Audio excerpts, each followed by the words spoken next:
Welcome to my channel students. आज 9th standard का कुछ पार्ट लेकर आई हूँ जो है एंटीबायोटिक्स, और इसके आगे भी क्लोस्ट्रीडियम भी पढ़ना है हमें। पर सबसे पहले एंटीबायोटिक्स के बारे में थोड़ा सा जान लेते हैं। अगर आपने मेरे चैनल को सब्सक्राइब नहीं किया है, लाइक नहीं किया है तो आप कर देंगे, और शेयर भी कर सकते हैं। आप शेयर अपने फ्रेंड्स को करेंगे तो उन्हें भी एडवांटेज मिल जाएगा, है ना। So let's start chapter 8 useful and harmful micro organism. In that we are going to study about antibiotics. What is mean by antibiotics? बहुत सिंपल भाषा में अगर समझाया जाए, पहले हिंदी में मैं क्लियर कर देती हूँ, then I will explain you in English also. So अगर हार्मफुल माइक्रो ऑर्गेनिज्म की ग्रोथ हमारे बॉडी में हो रही है तो उनकी ग्रोथ को कम करने के लिए या टोटली स्टॉप करने के लिए हम एंटीबायोटिक्स का इस्तेमाल करते हैं। इसका मतलब क्या है, तो हार्मफुल माइक्रो ऑर्गेनिजम्स को अगर एक्टिव है तो उसे हम डीएक्टिवेट कर देते हैं। क्लियर, उनकी एक्टिविटीज़ जो है थोड़ी सी कम हो जाती है। तो ये एंटीबायोटिक्स हम मोस्टली जब हमारी तबीयत खराब होती है, हमें बैक्टीरियल इन्फेक्शन हो जाता है, तो हमें डॉक्टर इसे सजेस्ट करते हैं ना। तो देखते हैं। So what is the definition of antibiotics? Carbon compounds obtained from some bacteria or fungi for destroying or preventing the growth of harmful microorganisms are called as antibiotics. That means कुछ ऐसे carbon compounds जो कि हमें किससे मिल रहे हैं? Bacteria और fungi से मिल रहे हैं। हमें ये जो एंटीबायोटिक्स है हम किससे बना रहे हैं? तो बैक्टीरिया और फंगी की मदद से ही बना रहे हैं। फॉर डिस्ट्रॉइंग, क्यों बना रहे हैं? फॉर डिस्ट्रॉइंग और प्रिवेंटिंग। डिस्ट्रॉय करना मतलब पूरी तरीके से खत्म करना, एंड प्रिवेंटिंग मतलब बचाना। क्लियर, मतलब थोड़ा सा कम करना। सो डिस्ट्रॉइंग और प्रिवेंटिंग द, क्या डिस्ट्रॉय कर रहे हैं या क्या किससे प्रिवेंशन कर रहे हैं हम? तो growth of harmful micro organism. Harmful microorganism की ग्रोथ को हम क्या कर रहे हैं? रुका रहे हैं, स्लो कर रहे हैं, या उससे प्रिवेंशन हमें मिलने वाला है। Are called as antibiotics. इसे हम क्या कहते हैं? एंटीबायोटिक्स कहते हैं।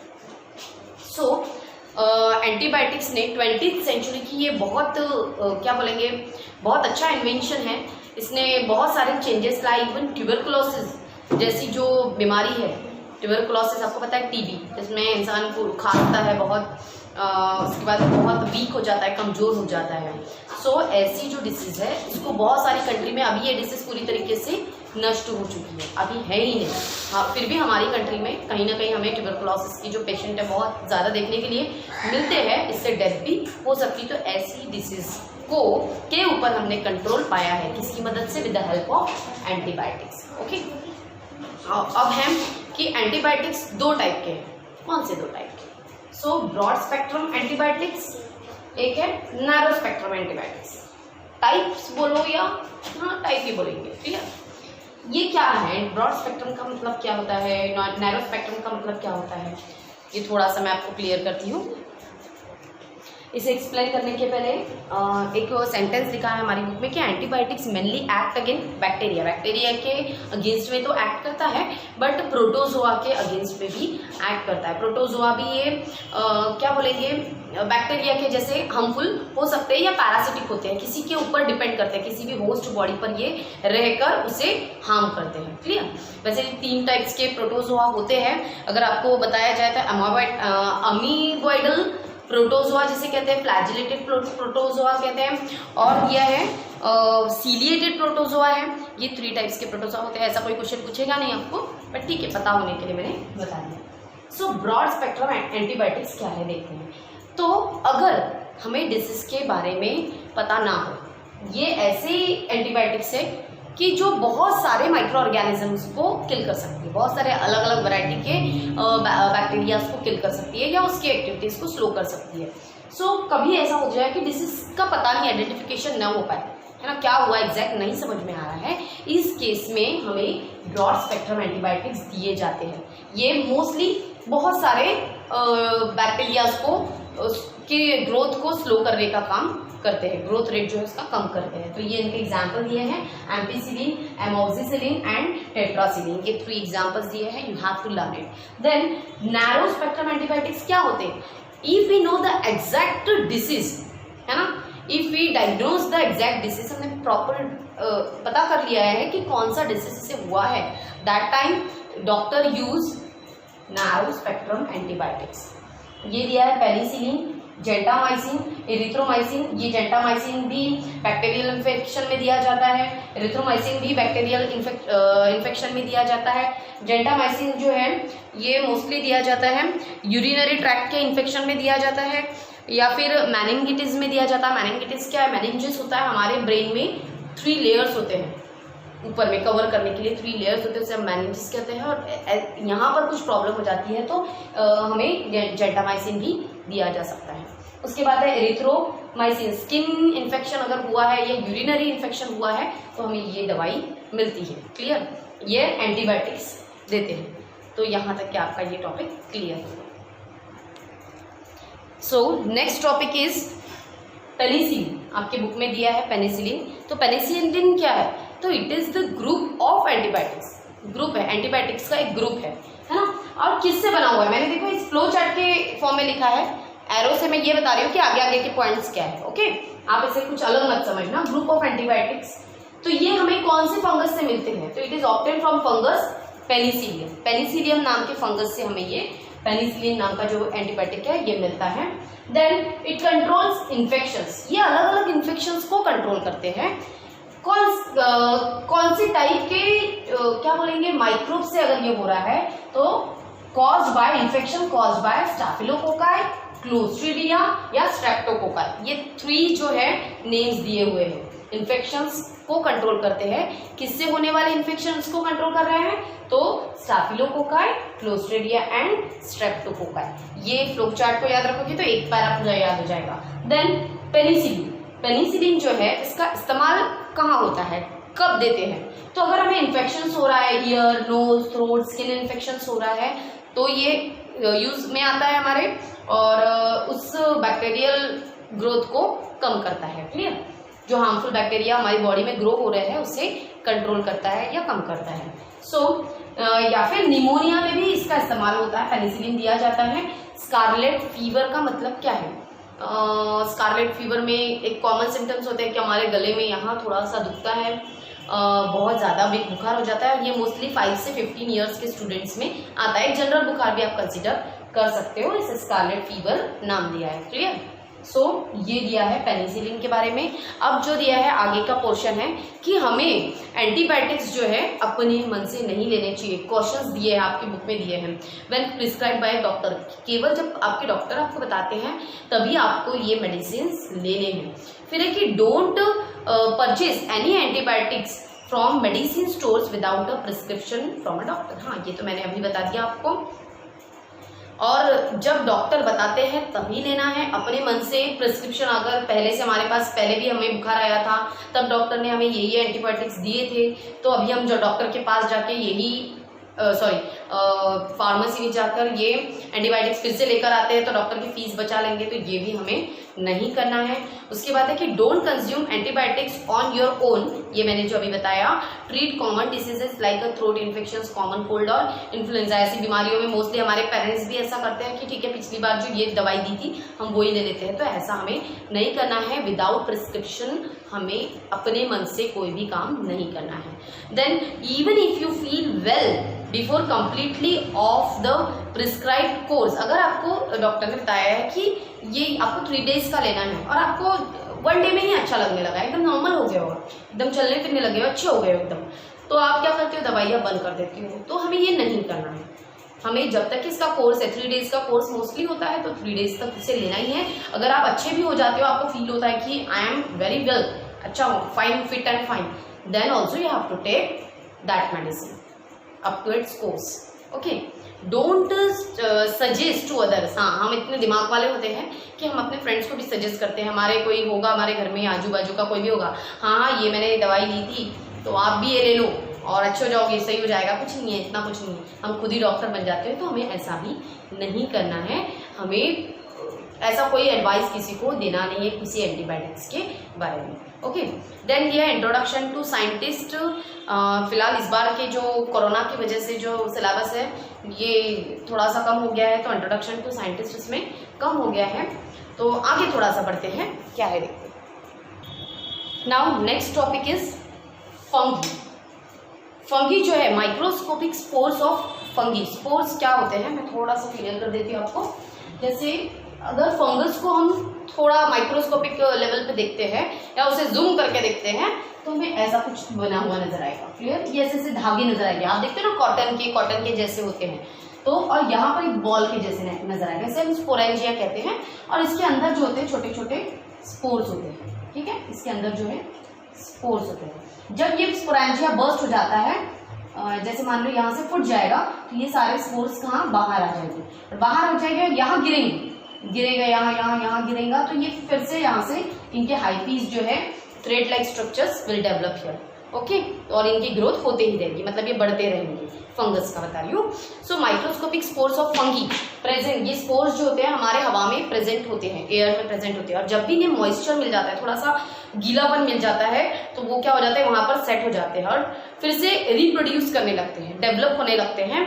And spores germinate on cotton fabric, ये जो स्पोर्स है ये जर्मिनेट होते हैं। जर्मिनेट का मतलब क्या है, फिर से ग्रो होना शुरू हो जाना। तो जर्मिनेट होते हैं कहाँ पर, तो कॉटन फैब्रिक्स में भी ग्रो हो सकते हैं, कॉटन के कपड़े में, गनी बैग्स, बोरे पता है आपको, बोरों में ये बन सकते हैं, लेदर में भी ये ग्रो कर सकते हैं, या फिर हम बोलेंगे वुडन के अगर थिंग्स है तो यहाँ उस पर भी ये ग्रो कर सकते हैं। तो क्या होता है कि फंगल हाइफी पेनिट्रेट, हाइफी के लिए मैं यूज करती हूँ एक धागे के जैसा जो स्ट्रक्चर आपको दिख रहा है, ये उस चीज पर, मान लो लकड़ी पर अगर ये बैठता है, ये अगर वुडन है हमारा, तो यहाँ पर अगर मान लो फंगस जर्मिनेट हो रहा है तो ये क्या करेगा, अंदर तक पेनिट्रेट करेगा और इसे यहाँ से क्या मिलने वाला है, फूड मिलने वाला है और इसका रिप्रोडक्शन होने के लिए भी इन्हें मदद मिलेगी। तो ये पेनिट्रेट करेगा, अंदर तक जाएगा, वहां से फूड लेगा और खुद की ग्रोथ करेगा और रिप्रोडक्शन भी करते जाएगा, मतलब ये बढ़ते ही जाने वाला है। क्लियर? यहाँ तक अंदर जाएंगे और ये खुद की ग्रोथ बनाएंगे। इसकी वजह से क्या होता है, तो ये जो मटेरियल, ये वुडन है या लेदर बैग है या कॉटन क्लॉथ्स है या जो भी मटेरियल है जिस पर भी ये ग्रो हो रही है, तो वो मटेरियल क्या हो जाएगा, वीक हो जाएगा, कमजोर हो जाएगा और फिर ज़्यादा दिन तक हमें टिकेगा नहीं, लॉन्ग लास्टिंग नहीं होते हैं। इसलिए ऐसे मटेरियल जिस पर फंगस ग्रो हो गई है तो ये लॉन्ग लास्टिंग नहीं होती, इसका मतलब ज़्यादा दिन तक नहीं टिकते। Wooden items also get spoiled, wooden items भी क्या हो जाते हैं, खराब हो जाते हैं। ठीक है? फिर दिया है कि समटाइम्स यू में नोटिस अ ब्लैक पाउडर, आपने अचार पर देखा होगा कि काले कलर का एक ऊपर में लेयर बन जाती है या फिर व्हाइट कलर की लेयर बन जाती है, तो क्या होता है, ये कुछ अच्छा होता है क्या? No, it is the growth of fungus, ये फंगस की ग्रोथ है, वहां पर फंगस आ गया है, ठीक है, जम गया है, उसने अपनी जड़ें बना ली है, अब वो वहां पर ग्रो हो रहा है, कॉलोनीज बन रही है उसकी। हमारी मम्मी क्या करती है, इसको ऊपर से निकाल लेती है, क्लियर, और फिर वही जो अचार होता है थोड़े दिनों के बाद हमें मिलता है। इसमें सेंट भी आती है, थोड़ी एक गंदी सी सेंट आती है, पर फिर भी हमें पता नहीं होता तो हम उसे कंज्यूम कर लेते, खा लेते हैं। तो हमें ऐसा अचार नहीं खाना चाहिए। अगर ब्लैक कलर का कुछ लेयर दिख रहा है या वाइट कलर की लेयर दिख रही है तो आप रिक्वेस्ट कीजिए मम्मी को कि ऊपर की लेयर हटा के अचार मत दीजिए, मत खाइए, और अपने टीचर्स को तो बिल्कुल मत खिलाइए। मोस्टली स्टूडेंट लेके आते हैं, टीचर अचार मत दीजिए प्लीज़। उसके बाद है various species of fungi grow on food items like pickles, मुरब्बा, जैम, सॉस, ये सारी चीज़ों पे, चटनी पर भी, इवन रोटी पे भी, चावल पे, दाल पे बनते हैं, ये फंगस ग्रो होती है। They are nutrients in these food items for growth, they use nutrients, ये क्या करते हैं, वहाँ का न्यूट्रिएंट्स जो है उनको जो भी मिल रहा है खाने में से उसे यूज करते हैं अपनी ग्रोथ के लिए और रिप्रोडक्शन के लिए। During this activity fungi release mycotoxins, fungi इस एक्टिविटी के दौरान, खुद की ग्रोथ करने के दौरान फंगी क्या करते हैं, फंगी वहां पर कुछ टॉक्सिक प्रोडक्ट्स रिलीज करते हैं, छोड़ते हैं, कुछ जहरीले पदार्थ उस फूड में छोड़ देते हैं, certain poisonous chemicals also into the food and दस फूड बिकम्स पॉइजनस, फूड क्या हो जाता है, पॉइजनस हो जाता है। Hence the food on which fungi have grown can not be consume और कैन नॉट बी ईटन, हमें इसे खाना नहीं चाहिए, ऐसे फूड को नहीं खाना चाहिए। अब हम पढ़ने वाले हैं स्टूडेंट्स, नेक्स्ट टॉपिक हम पढ़ रहे हैं about clostridium. Clostridium is the harmful micro organism. तो ये आपने सुना होगा कि कम्युनिटी फिस्ट होती है, मतलब बहुत सारे लोगों का प्रोग्राम होता है, कभी न्यूज़ में पढ़ा होगा, और ऐसी न्यूज़ आती है कि फूड पॉइजनिंग हो गया है सबको। तो ये क्यों होता है, it is because of clostridium, इस माइक्रो ऑर्गेनिज्म की वजह से ये फूड पॉइजनिंग हो सकता है। ठीक है, ये फूड में ग्रो करता है।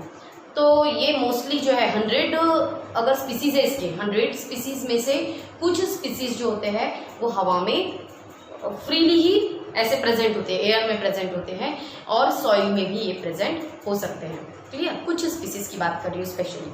फिर दिया है हमारी बुक में कि the bacteria which spoil cook called as clostridium out of, ये तो मैंने पढ़ा दिया। These bacteria are rod shaped. ये कैसे होते हैं? तो रॉड शेप्ड होते हैं। मैं आपको बुक दिखा देती हूँ।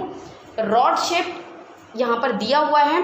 अलग अलग क्लोस्ट्रीडियम की जो स्पीसीज है इनके जो शेप है वो यहाँ बने हुए हैं। Rod shaped and produce bottle shape endosperm लिखा है, एंडोस्पोर लिखा है। एंडोस्पोर क्या होता है?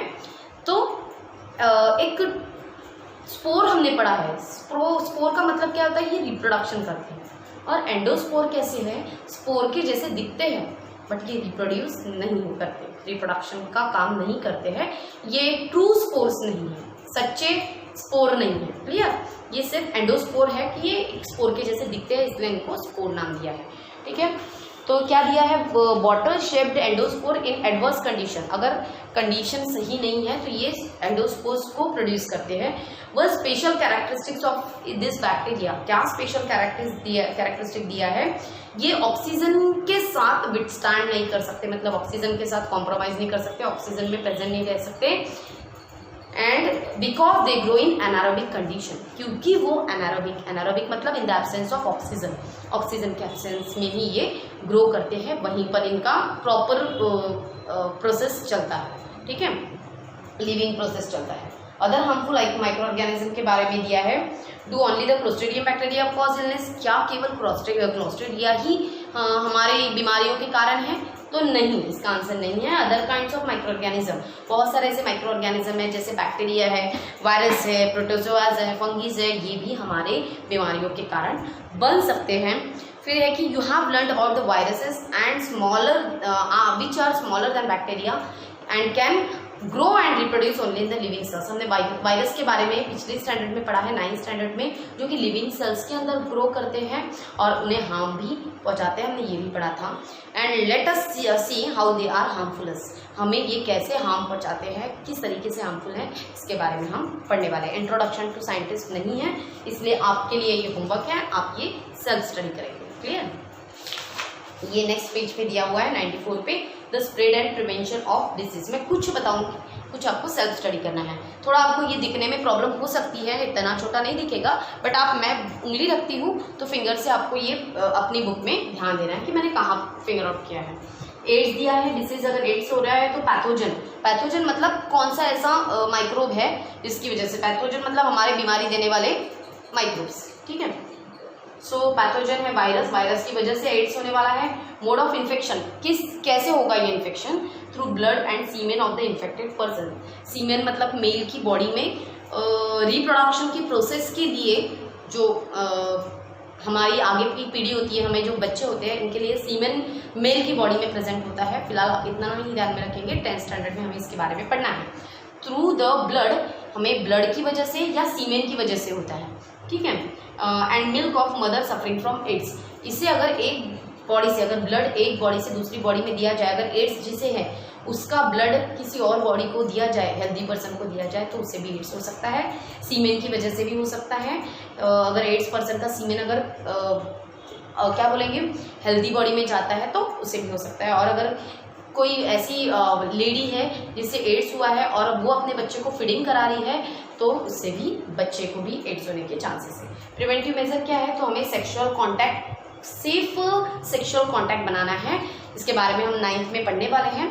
तो हमें जो है किसी के कांटेक्ट में नहीं आना है। कांटेक्ट मतलब फिजिकल नहीं, हम किसी को हक कर रहे हैं, हम किसी से हैंडशेक कर रहे हैं तो इससे एड्स नहीं होता है। स्पेशली लिखा है सेक्सुअल कांटेक्ट में नहीं आना है। Avoid reuse of needles and injections. अगर डॉक्टर एक बार यूज की हुई नीडल्स को वापस यूज कर रहे हैं तो ऐसा भी नहीं होना चाहिए, तो एड्स हो सकता है।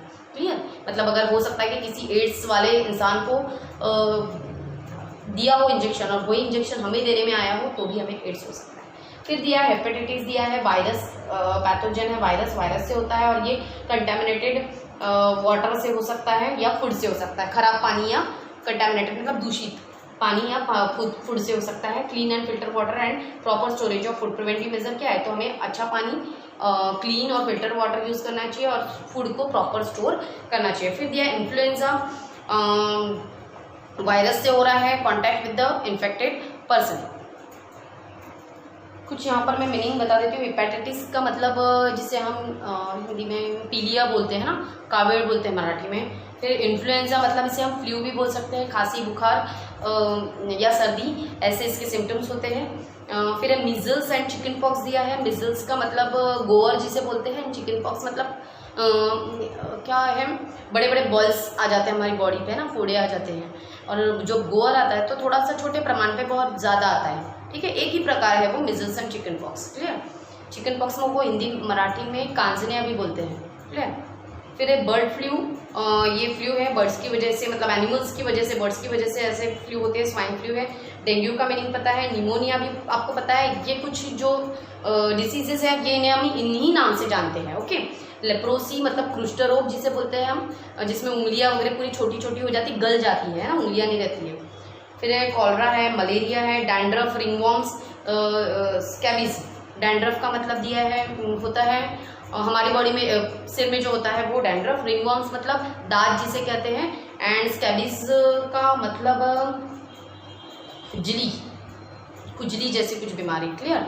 तो ये सब किससे होते हैं वो दिया है पैथोजेंस में। मोड ऑफ इन्फेक्शन दिया है, मतलब किसकी वजह से हो सकता है, और प्रिवेंटिव मेजर हमें कैसे प्रिवेंशन करना चाहिए। ये पूरा चैप्टर हमारा यहाँ पर ओवर हो चुका है।